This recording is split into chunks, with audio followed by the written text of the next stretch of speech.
आइए साथियों, हम लोग जिस उद्देश्य से यहाँ आए हैं उस उद्देश्य की पूर्ति की ओर चलें।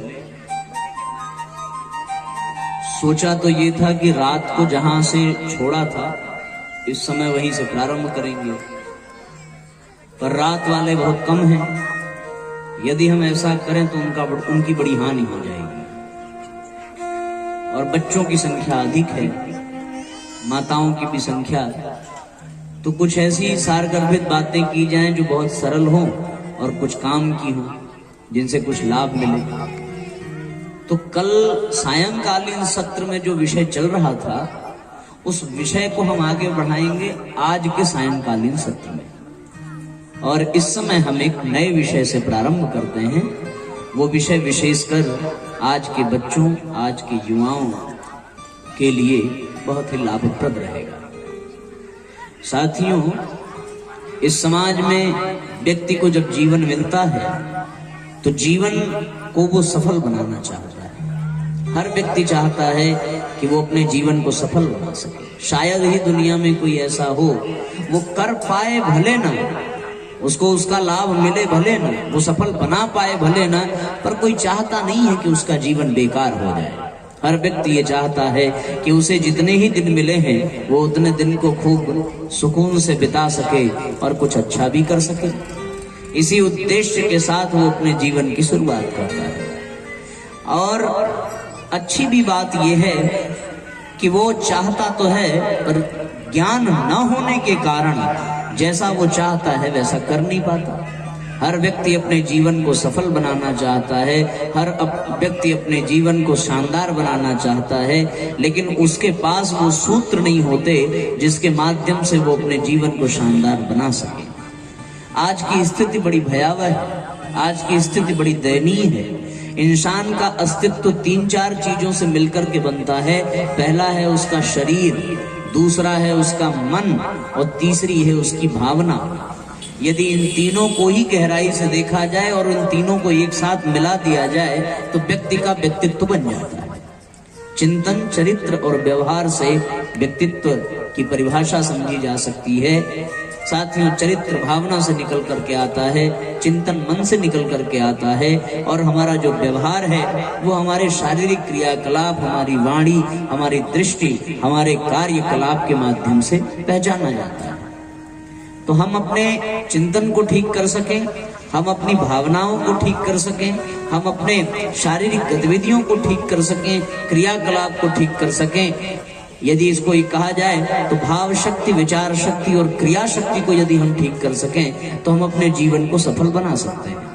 परम पूज्य गुरुदेव ने इसके लिए कुछ सूत्र दिए, लेकिन आज ज्ञान न होने के कारण और उन सूत्रों के अभाव में व्यक्ति अपने जीवन को बेकार करता चला जाता है। इंसान के यदि शारीरिक स्थिति को हम देखें तो व्यक्ति जब पैदा होता है तो बताओ वो कोई रोग लेकर के पैदा होता है ना? जब वो पैदा होता है तो बिल्कुल स्वस्थ ही पैदा होता है और हंसते हुए, मुस्कुराते हुए धीरे धीरे बड़ा होता है। पर व्यक्ति ने अपने शरीर को भीतर और बाहर से बिल्कुल जर्जर कर दिया। आज एक भी व्यक्ति ऐसा नहीं है जिसके जीवन में कोई शारीरिक कष्ट न हो। हर व्यक्ति किसी न किसी दवा का आदी बन चुका है। कुछ न कुछ उसके जीवन में उथल पुथल लगी ही रहती है। आज यदि साल भर में एक बार सर्दी, जुकाम, बुखार, ये सारी समस्याएं, आर्थराइटिस, ये सारी समस्याएं यदि ना हो तो व्यक्ति को चिंता हो जाती है कि कहीं कोई विशेष दिक्कत तो नहीं हो गई, और वो फिर एक बार पूरा चेकअप करा के आता है कि इस बार सर्दी नहीं हुई, इस बार खांसी नहीं हुई। शुगर, बीपी आदि जैसे रोग हर घर में आपको इनसे मुलाकात हो ही जाएगी। लगभग सभी लोग इससे पीड़ित हो ही चुके हैं और शारीरिक दृष्टि से व्यक्ति बिल्कुल बेकार सा हो गया है। पहले के लोगों में जो शारीरिक पुरुषार्थ थे, पहले के लोगों में जो शारीरिक क्षमता थी, वो आज के लोगों में कहाँ रह गई है। पहले के लोग मीलों पैदल चल करके भी स्वस्थ रहा करते थे।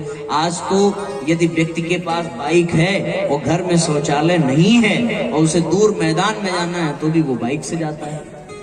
तो ऐसी स्थिति में शारीरिक गतिविधियां व्यक्ति की सिमटती चली जा रही है। गलत तो नहीं कह रहे बच्चों ना? बात समझ में आ रही है ना? आज का व्यक्ति धीरे धीरे रोगी होता चला जा रहा है। पहले रोग नहीं हुआ करते थे, पहले लोग स्वस्थ हुआ करते थे, मस्त हुआ करते थे, पर आज शारीरिक दृष्टि से देखने पर हर व्यक्ति रोगी होता चला जा रहा है। अब यदि हम मन की बात करें तो आज मानसिक रूप से भी हर व्यक्ति बहुत ही परेशान है। किसी इंसान को आप कभी अकेले में बैठ कर के मुस्कुराते हुए शायद ही देख पाते हैं। यदि कोई व्यक्ति अकेले किसी शांत स्थान पर बैठा है, किसी मंदिर के प्रांगण में, किसी पेड़ के नीचे, तो उसके चेहरे पर हमेशा 12 ही बजा रहता है, क्योंकि वो मानसिक रूप से बहुत परेशान रहता है। इसलिए परेशान रहता है भैया, क्योंकि मानसिक रूप से उसके जीवन में न जाने कितने प्रकार की चिंताएं हैं, न जाने कितने प्रकार की आशंकाएं हैं, न जाने कितने प्रकार की व्यवधान हैं, न जाने कितने प्रकार की ईर्ष्या है, द्वेष है। ये सारी दिक्कतें मनुष्य के मन में समाहित हो गई हैं और व्यक्ति हंसना मुस्कुराना भूल गया। यदि यही स्थिति चलती रही तो हमारे एक संत ने कहा कि यदि यही स्थिति चलती रही तो 25-50 साल बाद इंसानों का भी एक म्यूजियम बनाना पड़ेगा और उसमें हंसते हुए इंसान का पेंडुलम बना करके खड़ा करना पड़ेगा, ताकि दुनिया देख सके कि जब इंसान मुस्कुराता था तो कैसा लगता था। ऐसी स्थिति हो जाएगी। तो व्यक्ति शरीर से भी खोखला हो गया है, व्यक्ति मन से भी कमजोर हो गया है, और व्यक्ति की भावनाएं तो बिल्कुल दूषित हो चुकी है। अब अच्छी भावना कहीं देखने को मिलती है क्या? कहीं अच्छी भावना देखने को नहीं मिलती। हर तरफ एक ही है, हर तरफ स्वार्थ, हर तरफ अधिक से अधिक लूट लेने की भावना। आज लोगों की भावनाएं दूषित हो गई हैं और समस्त समस्याओं के ये सभी कारण हैं। व्यक्ति की जब भावना दूषित हो जाती है तो व्यक्ति का चिंतन बिगड़ जाता है, और चिंतन बिगड़ जाए तो फिर पूरा जीवन बिगड़ जाता है। भाव यदि बना रहे और सही रहे तो व्यक्ति के जीवन में सब कुछ अच्छा ही होता है। सारी चीजें भावनाओं पर ही डिपेंड करती हैं। आपको मैं एक छोटी सी घटना बताऊं कि भावना के कारण व्यक्ति के ऊपर प्रभाव क्या पड़ता है। एक आदमी को अमेरिका में फांसी की सजा सुनाई गई। फांसी मतलब समझते हो ना, एक बार जो लटके सो साफ। लेकिन आपके यहाँ अभी भैया रास्ते में बता रहे थे कि क्या नाम था उनका, शहीद बंधु सिंह। उनको तो 7 बार फांसी लगी, 7 बार वो बच गए। तो उनकी बात हम लोग छोड़ देते हैं, पर जैसे उस अमेरिका में उस व्यक्ति को फांसी की सजा सुनाई गई तो वैज्ञानिकों ने कहा इसे मरना तो है ही है, हम इसे अपने तरीके से मारेंगे और थोड़ा प्रयोग करेंगे। क्या प्रयोग किया? उसके लिए प्रयोग ये किया कि सारे जो बहुत अच्छा एक कमरा था, उस कमरे में उस व्यक्ति को बिठाया गया और बिठा करके उस कमरे में एक सांप छोड़ दिया गया, बहुत विषैला सांप। और उस व्यक्ति से कहा गया कि तुझे मरना तो है ही है, चाहे फांसी से मरो चाहे सांप काट ले उससे मरो, मरना तो तुम्हें है ही है। तो तुम्हें ये सांप काटेगा और तुम मर जाओगे। धीरे धीरे धीरे धीरे सांप उसकी तरफ बढ़ता जा रहा है, धीरे धीरे सांप उसके निकट पहुंचता जा रहा है। उस व्यक्ति को कुर्सी में बांध करके रखा गया कि वो न भाग सके, न हिल सके, न डुल सके। और सांप एकदम उसके नजदीक, वो देख रहा है कि सांप एकदम फन काट करके अपने फुफकारते हुए उसके नजदीक पहुंच रहा है।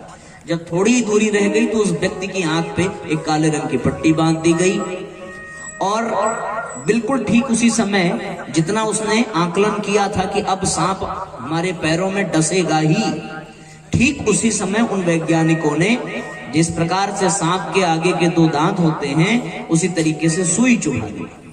सांप ने उसको काटा नहीं, उसको सुई चुभा दी, और उसके मन में ये भाव बन गया, उसके हृदय में ये भाव आ गया कि सांप ने उसको काट लिया, जबकि काटा नहीं था।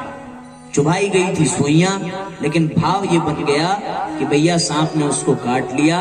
और परिणाम ये निकला कि 20 से 25 मिनट के अंदर उसके भीतर से गाज निकलने लगे, फेन निकलने लगे, सांप के काटने से जैसे निकलता है सफेद सफेद, और वो तड़प तड़प करके मर गया 20 मिनट के अंदर। इतना भयभीत हो गया। तो व्यक्ति की भावनाओं पर ही उसका पूरा जीवन निर्भर करता है। भाव में भय आ गया, व्यक्ति समाप्त हो जाता है। ऐसी स्थिति हो जाती है साथियों। आपने गोस्वामी तुलसीदास जी की बात सुनी होगी। उनको नदी पार करनी थी अपने ससुराल जाने के लिए, पर नौका नहीं मिल रही थी। बहती हुई लाश को नाव के समझा नाव है, कोई चीज बह रही है, जबकि बह रहा था शव। आपने कथा सुनी होगी, उस शव पर बैठ करके वो पार चले गए। तो जिसकी जैसी भावना रहती है वैसी मन स्थिति उसकी बन जाती है। आज व्यक्ति की भावनाएं दूषित हो गई है, आज व्यक्ति की विचारणा दूषित हो गई है, आज व्यक्ति की धारणा दूषित हो गई है, और इसलिए साथियों ऐसी स्थिति बनती चली जा रही है। पहले लोगों की भावनाएं ऐसी नहीं हुआ करती थी, पहले लोगों के भाव शुद्ध हुआ करते थे, पहले लोगों के भाव पवित्र हुआ करते थे। लोग एक दूसरे के बारे में सोचते थे, विचारते थे, उनके लिए प्रार्थना करते थे। लेकिन आज इंसान भावना शून्य हो गया, उसके भीतर की संवेदना समाप्त हो गई। ऐसी स्थिति में साथियों आज मनुष्य को अपने जीवन को सही बनाने के लिए क्या करना चाहिए, सफल बनाने के लिए क्या करना चाहिए? तो एक ही सूत्र निकल करके आता है जो परम पूज्य गुरुदेव ने सफलता के सूत्र दिए, और वो 4 सूत्र साथियों जिसकी आज मैं आपके सामने चर्चा करूंगा, और वो 4 सूत्र सबके लिए बहुत ही लाभदायक हैं। वो 4 सूत्र कौन कौन से हैं आपने सुना भी होगा। पहला है समझदारी, दूसरा है, किसी को पता है 4 सूत्र कौन कौन से? नहीं पता। पहला है समझदारी, दूसरा है ईमानदारी, तीसरा है जिम्मेदारी, और चौथा है बहादुरी। ये 4 सूत्र हमारे साथ दोहराइए। पहला कौन सा है? थोड़ी तेज आवाज में बोलो। समझदारी पहला, दूसरा ईमानदारी, तीसरा जिम्मेदारी। एक साथ बोलो बच्चों। तीसरा जिम्मेदारी और चौथा बहादुरी। यदि ये 4 सूत्र हमारे जीवन में उतर जाएं तो हमारे जीवन की समस्याएं समाप्त हो जाएंगी, हमारे जीवन के संकट समाप्त हो जाएंगे और हमारा जीवन सफल बन जाएगा। ये सफलता के 4 सूत्र हैं। इन 4 सूत्रों को हम विस्तार से समझें, एक एक करके समझें कि ये 4 सूत्र हमारे जीवन में किस तरीके से महत्वपूर्ण है। ठीक है ना? और वो जीवन जिसे पाने के लिए देवता भी तरसते रहे हैं, जिसे पाने के लिए बड़ी बड़ी आत्माओं ने गुजारिश की है। स्वयं राम, स्वयं कृष्ण, स्वयं परम पूज्य गुरुदेव मनुष्य के रूप में आए, जिस रूप में हम और आप बैठे हुए हैं। यदि ये मनुष्य जीवन महत्वपूर्ण न होता तो क्या भगवान कभी मनुष्य रूप धारण करके आते? वो भी फिर किसी जानवर के रूप में आते। लेकिन जानवरों से कहीं अधिक महत्वपूर्ण है ये मनुष्य जीवन, और मनुष्य जीवन जिसे प्राप्त होता है उसको अपने जीवन को धन्य बनाना चाहिए। इन्हीं 4 सूत्रों के आधार पर वो जीवन धन्य बना सकता है।